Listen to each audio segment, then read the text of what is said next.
سيدنا رسول الله، وبعد. الحضور الكريم، السلام عليكم ورحمة الله وبركاته.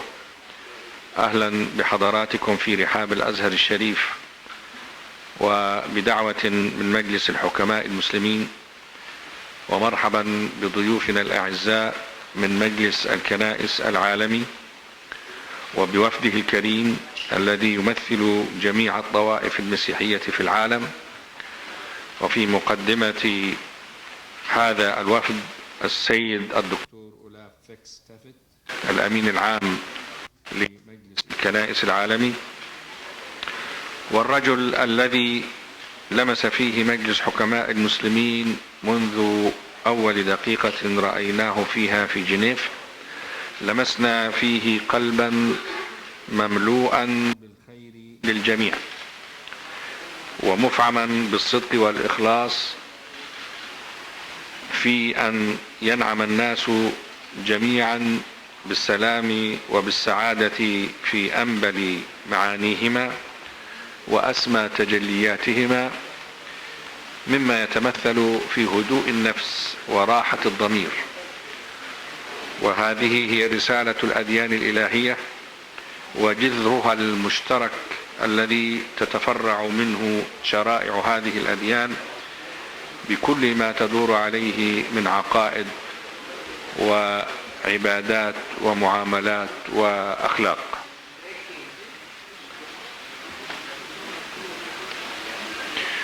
وأستسمح حضراتكم في أن أبدأ كلمتي أمامكم بالتذكير بما انتهى إليه لقاؤنا الأول في العام الماضي في جنيف أكتوبر 2016، وهو العمل على تكثيف الجهود من أجل مواجهة العقبات التي تقف في طريق نشر السلام العادل والمحبة بين الناس في الشرق والغرب. واتفقنا أن يتم لقاؤنا القادم، وهو لقاء اليوم، في الأزهر بالقاهرة. ثم انتهت المراسلات البينية إلى أن يكون موضوع اليوم هو دور القادة الدينيين في تفعيل مبادرات المواطنة والعيش المشترك. وهذا الموضوع فيما أظن، وقد أكون مخطئا، هو الموضوع المرشح لأن يكون موضع اهتمام القادة الدينيين في شرقنا العربي الإسلامي، لأنه يمثل التحدي الأكبر الآن في ظل دعوات الإرهاب وتنظيراته التي تحاول أن تضلل بها عقول الشباب من الشرق والغرب، وترسخ في أذهانهم تصوراتهم الخاطئة عن فكرة الدولة الإسلامية، مع ما يصاحب ذلك من استدعاء مفاهيم ومصطلحات تجاوزها الفقه الإسلامي والشريعة الإسلامية منذ سقوط الخلافة العثمانية 1924، وذلك مثل مصطلح أهل الذمة والجزية والسبي إلى آخره. وإذا كان نظام الخلافة الإسلامية في الأزمنة الماضية كان يقضي بأحكام تشريعية معينة اقتضاها منطق العصر آنذاك فيما يتعلق بحقوق غير المسلمين في دولة الخلافة، فمن المنطق بل من فقه الإسلام نفسه أن هذا النظام السياسي حين يتغير فبالضرورة تتغير معه أحكام كثيرة. ما فيش ترجمة وما فيش صوت يا إخوان.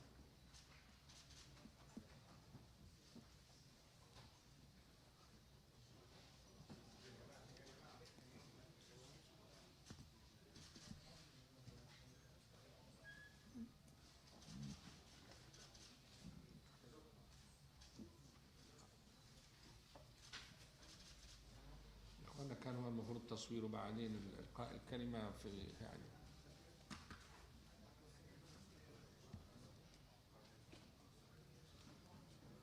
مين مسؤول عن الصوت هنا يا اخوان؟ ها؟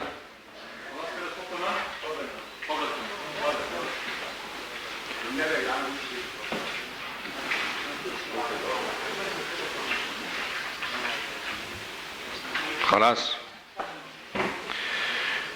وإذا كان نظام الخلافة الإسلامية في الأزمنة الماضية كان يقضي بأحكام تشريعية معينة اقتضاها منطق العصر آنذاك فيما يتعلق بحقوق غير المسلمين في دولة الخلافة، فمن المنطق بل من فقه الإسلام نفسه أن هذا النظام السياسي حين يتغير فبالضرورة تتغير معه أحكام كثيرة أو قليلة ارتبطت بهذا النظام وقامت على أساسها علاقة غير المسلمين بالدولة الإسلامية. في وسط هذه التحديات التي تحاول العودة بأنظمة الحكم المعاصرة في الدول الإسلامية، تصبح قضية المواطنة هي القضية الأولى التي يجب أن يتحدث فيها قادة الأديان، لأنها الرد العملي على هذه الأوهام التي تجد من الدعم المادي والأدبي ما خيل لهؤلاء المتوهمين أن العمل على تحقيق هذه الأوهام جهاد في سبيل الله وعود بالإسلام إلى عصور المجد والعزة. وليس عندي من شك في أن المواطنة هي الضامن الأكبر لتطبيق القاعدة الفقهية بالنسبة لغير المسلمين، وأعني بها قاعدة لهم ما لنا وعليهم ما علينا، وترجمتها بلغتنا المعاصرة المساواة المطلقة في الحقوق والواجبات. ويسعدني أن أقول إن الأزهر الشريف ومجلس حكماء المسلمين عقدا معا مؤتمرا في فبراير الماضي عن هذا الموضوع تحت عنوان الحرية والمواطنة، التنوع والتكامل، وأعلن فيه لأول مرة في تاريخنا الحديث أن نظام المواطنة هو نظام إسلامي خالص طبقه النبي صلى الله عليه وسلم في أول دولة إسلامية وهي دولة المدينة المنورة.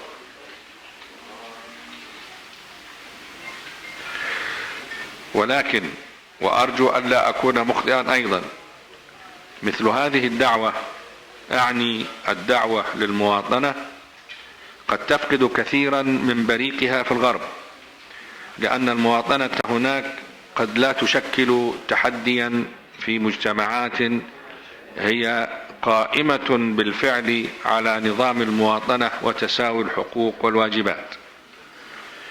وربما كان التحدي الأكثر حضورا هناك هو ظاهرة الإسلاموفوبيا، وهي ظاهرة شديدة الخطر إذا ما تركت تتدحرج مثل كرة الثلج. مش معقول يا أخوانا كده مش عارفين نتكلم والله، يعني ده مش مؤتمر كده.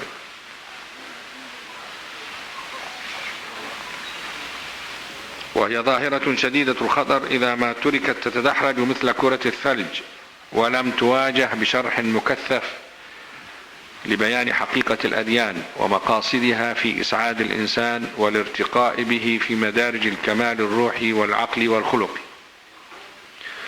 وأخشى ما أخشى أن تتطور ظاهرة الإسلاموفوبيا اليوم إلى ظاهرة الدينوفوبيا في الغد القريب، والأفق ملبد بالغيوم السوداء التي تتنكر للأديان، وبخاصة الدينين العالميين الكبيرين المسيحية والإسلام.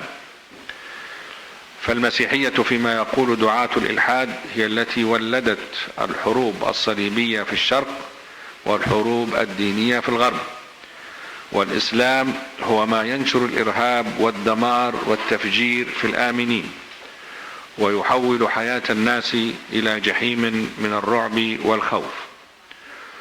ولا حل فيما يزعم الملحدون إلا في إزالة الدينين نهائيا من حياة الناس إن أرادوا سلما وأمنا وعيشا هانئا. وهؤلاء لا يقولون لنا ما هي حصيلة الحروب التي لم يكن للدين فيها شأن من قريب أو بعيد، والتي أشعلها الملحدون والرافضون للأديان، ولم يكن للدين فيها ناقة ولا جمل كما يقول المثل العربي. وعلى من يتشكك في هذه الحقيقة أن يستعرض قتل المذاهب الاجتماعية الحديثة في عصرنا هذا ليتبين له أن التاريخ لم يحصر من ضحايا الأديان منذ العصور القديمة حتى العصر الحاضر عشر معشار الضحايا الذين ضاعوا بالملايين قتلا ونفيا وتعذيبا في سبيل نبوءات كاذبة لم تثبت منها نبوءة واحدة، وأن الذي ثبت هو أن هذه النبوءات ظلت حتى هذه اللحظة حبرا على ورق، بل بقيت مستحيلة على التطبيق. واعذروني أيها السادة الأفاضل إن أطلت قليلا في تصوير قلقي هذا الذي يساورني فيما يتعلق بمستقبل الدين وتحقيق رسالته التي ائتمن عليها رجاله وعلماؤه المبشرون بهديه، فكلنا نعلم التجهيزات اللا أخلاقية في عصرنا هذا والتي تكاد تدمر الدين وتفرغه من مضمونه، ونراها تترسخ مع بالغ الأسف في سلوك الشباب، ويحميها القانون ويبررها المجتمع وتروجها العولمة، وكلها تمهيدات ستسلم عاجلا أو آجلا إلى معركة شرسة بين المؤمنين والملحدين. إن مشكلة الأديان السماوية اليوم لا يمكن أن تحل بالانشغال بالصراع فيما بينها، وإنما الخطوة الأولى للحل في نظري هي إزالة ما بينها من توترات ومن مواريث تاريخية لا يصح أن نصطحب آثارها السلبية أو نستدعيها في الوقت الذي نواجه فيه نذر معركة طويلة مع أعداء الأديان وأمام وحش يعد نفسه جيدا لالتهام الجميع.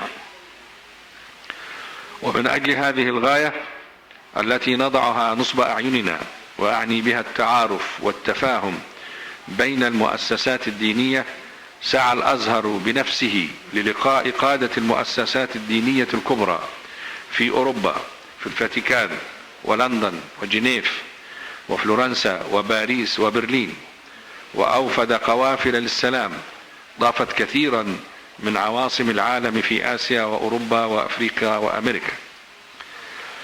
أيها السادة، نحن هنا في الأزهر نعمل ليل نهار من أجل إخوتنا ومواطنين المسيحيين في مصر، ولكم أن تتأملوا جيدا بيت العائلة المصرية هنا في قلب مشيخة الأزهر، ولكم أيضا أن تقرأوا إعلان الأزهر الأخير عن المواطنة والعيش المشترك، والذي يطرح المواطنة بديلا عن مصطلح الأقلية والأقليات الذي هجره الأزهر هجرا بائنا لا رجعة فيه. وأظن أنهما خطوتان عمليتان على الأرض ستتلوهما خطوات أخرى على الطريق إن شاء الله. وأعتقد أن بيان المواطنة مترجم إلى اللغة الإنجليزية بين أيديكم الآن. وأرجو أيها الإخوة الأعزاء ألا تصدقوا أكاذيب الإعلام التي تربط الإرهاب بالإسلام وتتهم المسلمين باضطهاد مواطنيهم من إخوتهم المسيحيين، وأن الإسلام أو الأزهر في أحدث مسرحياتهم المفضوحة وراء التفجيرين الإرهابيين الأخيرين. فمثل هذه الأكاذيب لم تعد تنطلي على عاقل يقرأ الأحداث وما وراءها قراءة صحيحة.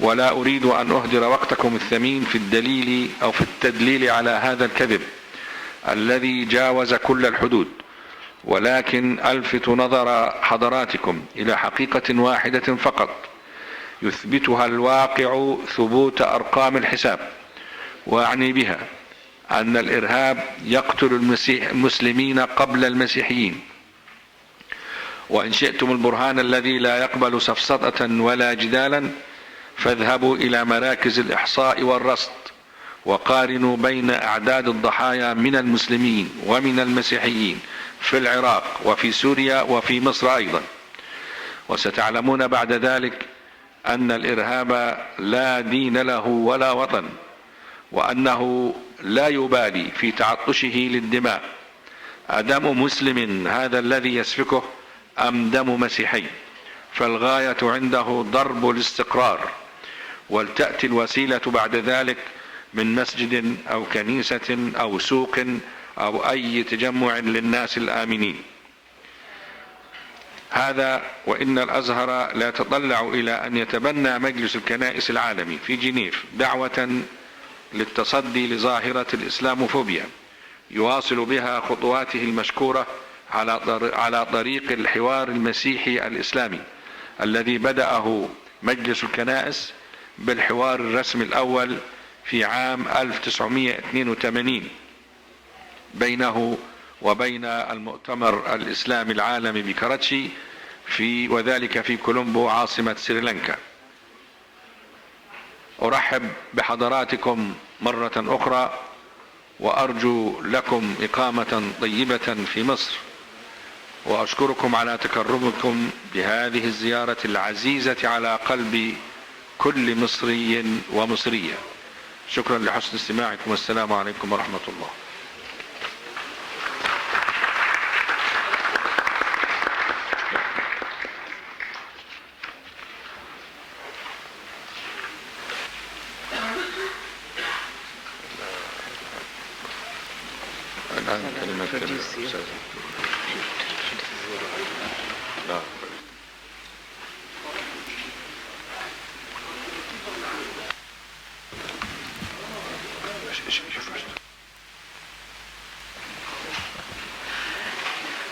Your Eminence, Professor Ahmed Al-Tayeb, the Grand Imam of Al-Azhar and the President of the Muslim Council of Elders, distinguished religious leaders and participants, it is an honor this morning to be here with you. And indeed, as you said, Your Eminence, our being here is a response to your invitation of last year. And I would like, therefore, to take this opportunity to introduce the next speaker. And the next speaker is the Reverend Dr. Olav Fikse-Tveit, who is a Lutheran pastor from the Norwegian Church, but serving today as the General Secretary of the World Council of Churches, which is headquartered in Geneva. The World Council of Churches is present in all the continents, brings together very many Christians, over 500 million, and we have over 350 members. Your Eminence, the Reverend Dr. Fikse-Tveit, as he prepares to bring his speech, has been pioneering a movement that has worked for many, many decades in the area of peace, justice, and reconciliation, and the unity of the Church and the unity of humankind. I therefore would like to invite the General Secretary of the World Council of Churches to offer his address. Thank you very much. Your Eminence, Professor Ahmad Al-Tayeb, the Grand Imam of Al-Azhar and the President of the Muslim Council of Elders, Your Eminences, Your Excellencies, and I would say dear distinguished companions for peace, dear sisters and brothers, we are greatly honored by this invitation. We are honored to be your partner. Last year we met in the World Council of Churches Ecumenical Center in Geneva. This day we have the pleasure to be here. And like yourself and the great institution of Al-Azhar, Al-Shareef, which you represent, and the Council of Muslim Elders, of which you are a president, the World Council of Churches considers peace building from the bottom to be an essential part of the vocation of religious leaders and religious institutions. And indeed, the overarching image and theme within which we are currently seeking to carry out our work and mission is for the World Council of Churches to be on a pilgrimage of justice and peace. We are using such language for several reasons. First, because the importance of pilgrimage is recognized in so many religions, and certainly in both Christianity and Islam. We know that what we learn about ourselves and our world through being on pilgrimage can bring us closer to God. But we also use the language of pilgrimage because of its sense of openness and invitation and movement. We can invite all people of goodwill to journey with us, to work together for justice and peace in the difficult places of our world. When we speak about pilgrimage, we are also, of course, talking about something that brings together what we call the religious leaders and the so-called grassroots. All, great and small, have a vital role to play in this common journey. And it's part of the nature of pilgrimage that each of us depends on the help of the other. We meeting here today would all be seen by the world at large as religious leaders. And we all do have the vital roles to play. Roles that sometimes can make us unpopular in the societies in which we live, as we challenge also sometimes some of the destructive forces that seem to be present today. But it is also vital that we are not viewed as aloof and alien from the pressing concerns of the grassroots in our respective societies, from the people who do not have the privileges that many of us enjoy. Numbers are not what we should discuss today, but I think we should be aware that Christians and Muslims together represent about half of the world's population. So, as we are here, we are not talking about ourselves only. We are talking about humanity in many ways.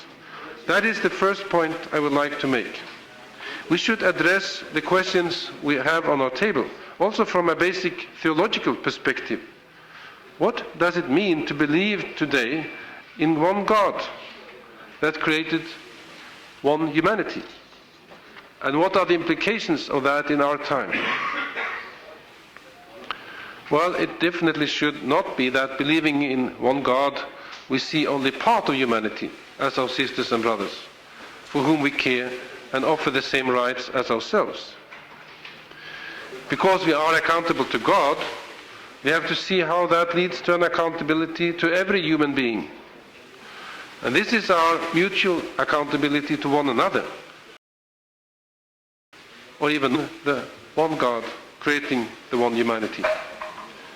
We see today in many ways that this is not an obviously shared faith, not even in our Christian communities. Our Christian faith is also used to polarize the world, to polarize among people and even to discriminate again and again, even within the Christian community. And we as the World Council of Churches have since 1971 had an interfaith office, and this has developed to become an important dimension of our work for unity and justice and peace. And when we call our churches and all who want to join us for this pilgrimage of justice and peace, we want to express what we believe is a common agenda also for today. And let me therefore share with you some concrete examples from our own work of today that illustrate how we try to address this in a practical way, inspired by our conversation last year in Geneva. I have raised this perspective of citizenship in the light also of our theological reflections in a side event, for example, in the United Nations Human Rights Council a month ago, where we were together to discuss exactly Muslim and Christian coexistence. I also condemned the ongoing militarization of this region and also the new links to religion in this respect. This leads to my second point. In January, I led church leaders from different parts of the world to Iraq to visit both the Christian leadership and the leadership of other faiths, particularly of the Muslim faith, as well as the political leadership both in Baghdad and Erbil. We were analyzing many dimensions of the effects of the tragedies in this country, some of them coming not only from the last years of violence and extreme violence, but also from the war that started in 2003. That war was started against the unified Christianity, protesting against the idea at all of using invasion as a way to solve a national political problem. And we announced then a prophecy that unfortunately would seem fulfilled, namely that one of the first effects of that invasion was that the Christian communities would become victims. Today we have almost only 1/10 of the numbers of Christians that were there 30 years ago in Iraq. Even more so, it is important for us to visit them and be part of their life. Both from their side and also from others we talked to, we were given many examples of why there is such an opportunity now, exactly now, to find a way to rebuild Iraq as a country of people of many faiths. And on the basis of equal citizenship, there is a way for Iraq, we believe. Also for the way to find a peaceful coexistence between the different Muslim traditions, both of the Sunni and the Shia traditions. And the international community must take this opportunity to support this development after the liberation of Mosul and other cities, to now really start building the community with security. And we learned that there is a need to pay attention to what is taught in schools about one another. When we asked about the curriculum in Iraq, many textbooks didn't really mention the others and their history in the land. There was not an awareness taught in these textbooks about the Christian presence going centuries and centuries back. This is, of course, a first basic step to analyze, but also to accept the citizenship of others, that they exist, not only as minorities, but as someone who belongs there. Minorities as a concept can be a dubious word, because there can also be a sense from that word that you don't really belong. It's not only an issue of numbers, so we must be careful we don't use that word in many cases when we actually want to say communities who belong in the same country. A third example I could like to mention is not from that part of the world, but from Nigeria. Together with Muslim representatives led by Prince Ghazi and myself and other Christian leaders, we recently visited Nigeria, and particularly the northern part, to listen to the victims of the violence done in the name of religion in that part of the world, from both sides. One of the outcomes of the visit was that we initiated a joint institute in Kaduna that has been a hotspot of religiously based violence in Nigeria. What is unique about this center is that it is jointly shared and managed by both Muslims and Christians on exactly a 50-50 basis, on that both international groups and local organizations are committed to its support and development. And therefore we are also glad to have Reverend Wushishi with us in this delegation this time, who has played such a vital role in the development. In this center, people should come together as Muslims and Christians to listen to the same stories, to help the victims and to institute new projects, particularly among young people, about living together. When we launched this center last year, the governor of Kaduna State said that this is one of the signs of hope in the country of Nigeria. And he asked, let it be a day when we leave behind us some of the rhetoric, that we always identify our religious affiliation first. People should say that we are from Kaduna and Nigeria before we say I'm a Christian or I'm a Muslim. This was the time to be the human beings or citizens in the city and the country, before starting to identify ourselves as different, belonging to different religious communities. This was the word of the governor, but I think it is a word for us to reflect on. As the World Council of Churches, we continue to work proactively to support this center. Indeed, several of us here visited the center also last month.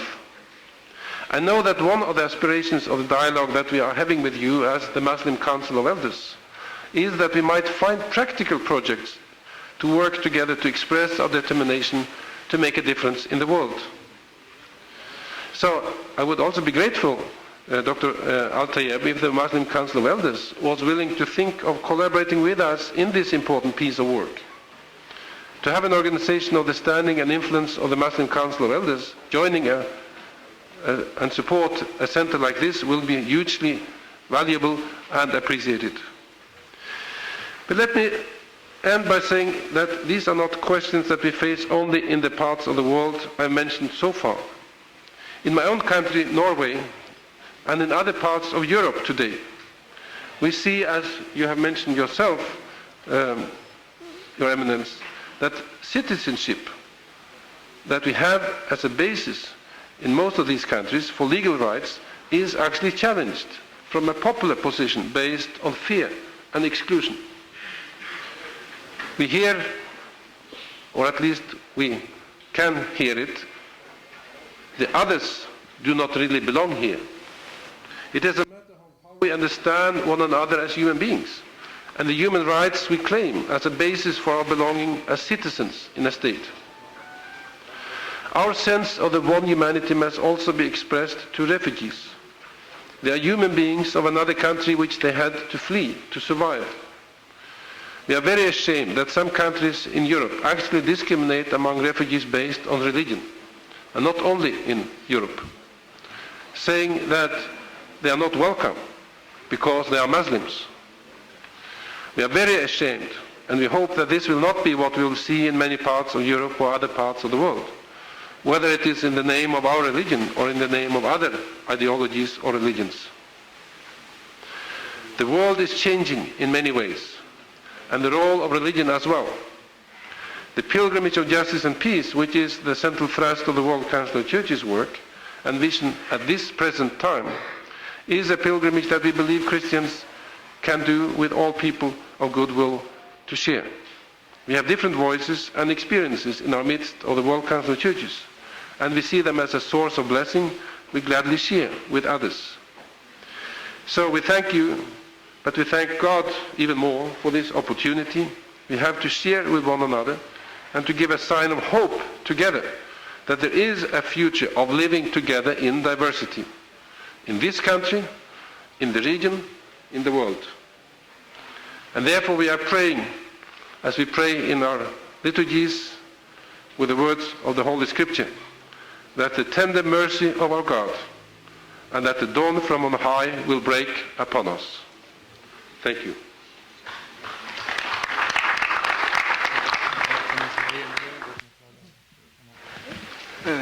Excuse me, please. 5 minutes, for the all the press and information to go out, and we'll start our dialogue.